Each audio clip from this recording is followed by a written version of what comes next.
আজকে রান্না করেছি গাটি কচু, আলু আর রুই মাছের ঝোল। এটা খেতে কিন্তু দারুণ লাগে।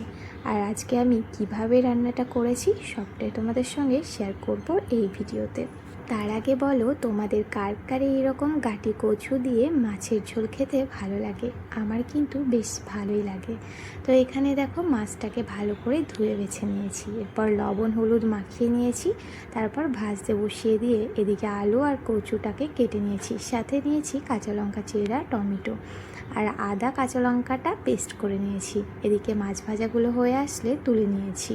সেই তেলেই গোটা জিরে, শুকনো লঙ্কা, তেজপাতা ফোড়ন দিয়ে দিয়েছি টুকরো করা কচু, আলু আর টমেটো।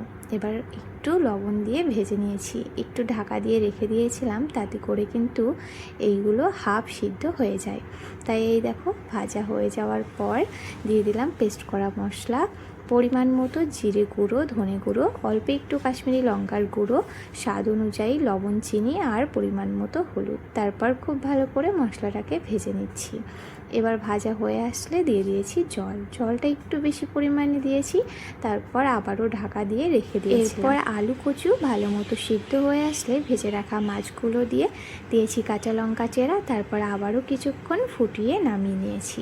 এই যে দেখো মাছের ঝোলটার কালারটা কিন্তু দারুণ এসেছে আর খেতেও খুব ভালো হয়েছিল। আর এই মাছের ঝোলের পাশাপাশি আমি ভেজে নিয়েছিলাম বেগুনটা কিন্তু বেশ ভালো ছিল, তাই লবণ হলুদ মাখিয়ে বেগুনটা ভেজে নিয়েছি। আর এক সাইডে বসিয়ে দিয়েছিলাম ভাতের মধ্যে একটা আলু ভাতেও বসিয়ে দিয়েছিলাম। তো আজকের মেনু ছিল এটাই। তোমাদের কেমন লাগলো অবশ্যই জানিও। আজকের মতো টাটা, দেখা হবে অন্য কোনো ভিডিওতে।